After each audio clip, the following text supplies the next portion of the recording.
कि voter list में बहुत जबरदस्त धांधली है और जिस तरह से घपला किया गया है, फर्जी वोटें आज भी करोड़ों की संख्या में उस वोटर लिस्ट में हैं और जो वोटें होनी चाहिए वो नहीं हैं। जितनी वोटें डिलीट की जानी चाहिए थी उससे कहीं ज्यादा डिलीट कर दी गई हैं। उस विषय में जो पिटीशन पड़ी हुई थी, बहुत दुख के साथ मुझे कहना पड़ रहा है, आज सुप्रीम कोर्ट ने, चीफ जस्टिस साहब की कोर्ट में था वो, उन्होंने बिना डिटेल ऑर्डर पास किए हुए, बिना स्पीकिंग ऑर्डर पास किए हुए उसको डिसमिस कर दिया। ये दोनों क्वेश्चन जो सुप्रीम कोर्ट ने पूछे थे, इन सवालों का कोई जवाब अपने इस रिप्लाई में इलेक्शन कमीशन ऑफ इंडिया ने नहीं दिया। और इससे ज्यादा दुखद बात यह है कि जब इन सवालों का जवाब ही नहीं आया, जो सुप्रीम कोर्ट है उसने वो पिटीशन डिसमिस कर दी। जब से ये सरकार भारतीय जनता पार्टी की छत्तीसगढ़ में आई है, सूरतपुर में जो हसदेव जंगल है उसको काटा जा रहा है। क्या भारतीय जनता पार्टी की सरकार में जो लोग जल और जंगल और जमीन की बात करते थे, इनके तानाशाही सरकार में उन तमाम आदिवासियों के हकों को लूटा जा रहा है। जीव जंतु भी रहते हैं जंगल में, लेकिन भारतीय जनता पार्टी अडानी को कोल खदान देने के लिए उस जंगल को काट रही है और देश के प्रधानमंत्री तमाम संसाधनों को कारपोरेट तंत्र के अंदर अपने देश को देना चाहते हैं। सबको इन्होंने अडानी को देने का काम किया, लेकिन हसदेव जंगल को हम बचाने का काम करेंगे। इस सरकार को मुंहतोड़ जवाब देने का काम करेंगे। जब से छत्तीसगढ़ में ये आए हैं, तमाम आदिवासी, एससी और ओबीसी सबके हकों को लूटने का काम किया है। आप देख रहे हैं देश लाइव, देश की आवाज। आज कोर्ट में जो पिटीशन लगी हुई थी और वो एक एडवोकेट हैं मिस्टर राजकुमार, उन्होंने वो पिटीशन लगाई हुई थी कि वोटर लिस्ट में बहुत ज़बरदस्त धांधली है।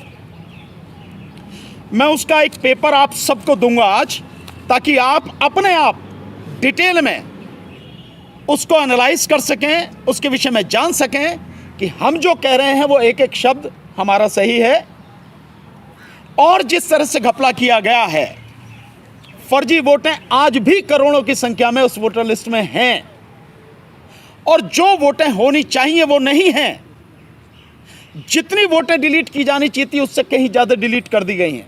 ये जो तीन चीज़ें हैं, उस विषय में जो पिटीशन पड़ी हुई थी, बहुत दुख के साथ मुझे कहना पड़ रहा है कि आज सुप्रीम कोर्ट ने, चीफ जस्टिस साहब की कोर्ट में था वो, उन्होंने बिना डिटेल ऑर्डर पास किए हुए, बिना स्पीकिंग ऑर्डर पास किए हुए उसको डिसमिस कर दिया।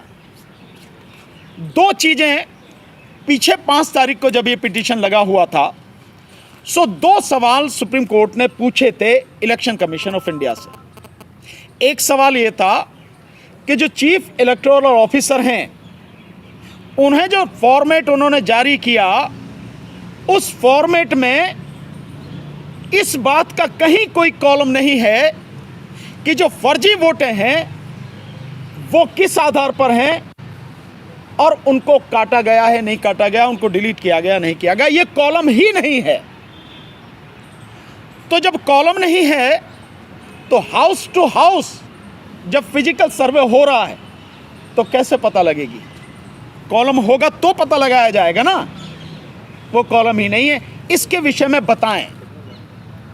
दूसरा सवाल ये था कि जो बड़ी संख्या में फर्जी वोटें हैं, डिलीट करने के बाद भी बहुत बड़ी संख्या में आज भी फर्जी वोट हैं, उसके विषय में जवाब दें। अफसोस कि इलेक्शन कमीशन की तरफ से जो ये जवाब दिया गया, ये दोनों क्वेश्चन जो सुप्रीम कोर्ट ने पूछे थे, ये दोनों क्वेश्चन पहले ही हैं लिखे हुए उन्होंने, और इसका जो जवाब दिया, इन सवालों का कोई जवाब अपने इस रिप्लाई में इलेक्शन कमीशन ऑफ इंडिया ने नहीं दिया। और इससे ज्यादा दुखद बात यह है कि जब इन सवालों का जवाब ही नहीं आया, उसके बावजूद भी जो सुप्रीम कोर्ट है उसने वो पिटीशन डिसमिस कर दी। इसमें जो उन्होंने अपना जवाब दिया वो सिंपल ये बताया है कि इलेक्शन कमीशन ऑफ इंडिया ने नोटिस इशू किए हैं, डायरेक्शन इशू किए हैं कि आप physical survey door to door जाके जो करेंगे उसमें ये चीज आपको लेनी है। हमने जो अपने पिटीशन में कहा है, हमने ये कहा है कि जो आप, ये जो उन्होंने लिखा है, ये सब हमने पेपर लगा रखे। हमने कहा है कि इलेक्शन कमीशन ऑफ इंडिया ने डायरेक्शन तो इशू किए हैं, लेकिन उन डायरेक्शंस की कंप्लाई नहीं हुई, उनको इंप्लीमेंट नहीं किया गया। यहां तक कि वो जो उन्होंने लेटर दिया है। ये लेटर, ये जो चीफ इलेक्टोरल ऑफिसर हैं उत्तर प्रदेश का हम दिखा रहे हैं, ये हमने बाकायदा लगाया हुआ है एज एनेक्चर।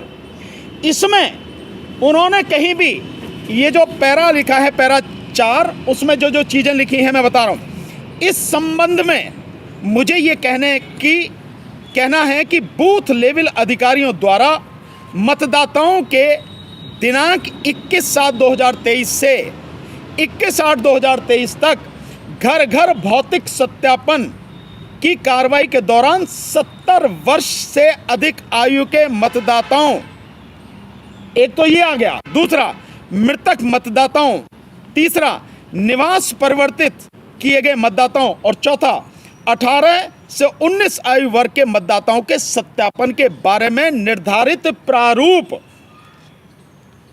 पर सूचनाएं प्रत्येक सप्ताह बृहस्पतिवार को सायं 5 बजे तक भेजें। ये वो प्रारूप है जो इलेक्शन कमीशन ने भेजा है। जब से ये सरकार भारतीय जनता पार्टी की छत्तीसगढ़ में आई है, जो लोग जल और जंगल और जमीन की बात करते थे, इस सरकार के शासनकाल में यहाँ से चंद दूरी पे आप यात्रा जहाँ शुरू हो रही है, ये उदयपुर का एरिया है। सूरतपुर में जो हसदेव जंगल है उसको काटा जा रहा है। वाकई में क्या भारतीय जनता पार्टी की सरकार में, इनके तानाशाही सरकार में उन तमाम आदिवासियों के हकों को लूटा जा रहा है? जो लोग उस जंगल की रक्षा करते थे, तमाम वहाँ पे ऐसे जीव जंतु भी रहते हैं जंगल में, लेकिन भारतीय जनता पार्टी अडानी को कोल खदान देने के लिए उस जंगल को काट रही है। इससे पहले भी तमाम वहां लोग जो आंदोलनकारी हैं वो आंदोलन कर रहे हैं। ये तमाम हमारे भाई लोग हैं, उस हसदेव जंगल के लड़ाई के लिए आंदोलनरत हैं। हम इस लड़ाई को लड़ेंगे और भारतीय जनता पार्टी और देश के प्रधानमंत्री, जो लोग कारपोरेट तंत्र के अंदर अपने देश को देना चाहते हैं, तमाम संसाधनों को देना चाहते हैं, आपने चाहे कोल की बात की होगी, चाहे गेल की बात की होगी, चाहे सेल की बात की होगी, चाहे भेल की बात की होगी, सबको इन्होंने अडानी को देने का काम किया। लेकिन हसदेव जंगल को हम बचाने का काम करेंगे, इस सरकार को मुंहतोड़ जवाब देने का काम करेंगे। जब से छत्तीसगढ़ में ये आए हैं, तमाम आदिवासी, एससी और ओबीसी सबके हकों को लूटने का काम किया है। जल जंगल जमीन पे पूरा अधिकार आदिवासी भाइयों का है और यहाँ पर अडानी एवं भारतीय जनता पार्टी के लोग इनकी जमीन को कब्जा करके, अवैध रूप से कब्जा करके उनको हटाया जा रहा। करोड़ों पेड़ कट गए हैं, जिससे यहाँ पर हाथी, भालू, शेर पलायन करने लगे हैं। और जो हमारे आदिवासी भाई हैं, जो 1000 सालों से भी पहले से रह रहे हैं, उनकी जीविका उपार्जन इसी जल जंगल जमीन से होता था। जब से अडानी और अंबानी और के लोग आ गए हैं, जब से माननीय नरेंद्र मोदी ने उनको टेंडर दे दिया है, तब से भयभीत और दहशत में है। ये जनता के हितों की बात नहीं करते हैं, ये सिर्फ कारपोरेट तंत्र को बचाने की बात करते हैं कि आखिर अडानी माला माल कैसे हो, अंबानी माला माल कैसे हो। क्या आप देश की जनता को 5 किलो राशन देके उनके जमीन को, उनके जल को, उनके जंगल को आप उनको बेच देना चाहते हैं? ये पूरी लड़ाई है। और हसदेव जंगल जो है, वहाँ पे तमाम लोग इतने पीड़ादायक हो, आंसू के आप जाके पूछेंगे तो कहीं ना कहीं इतना दर्द है कि वो लोग कह रहे हैं ये सरकार कैसी आई है, जहाँ से हम अपना जीवन यापन करते हैं, जिससे हमारा रोजगार चलता है। पेड़ के पत्तों को बेच के वो अपना रोजगार चलाते हैं, वो भी रोजगार छीनने का काम किया। आपने आत्मनिर्भर भारत की कल्पना की थी, ऐसा कैसा आत्मनिर्भर बनाना चाहते हैं जो पेड़ों के पत्तों को भी नहीं बेचना चाहते? ये सिर्फ और सिर्फ तानाशाही है। जुल्म कब तक जुल्म करेगा? सत्ता के गलियारों से हसदेव बचाने का ये तमाम लोग ठेका ले चुके हैं।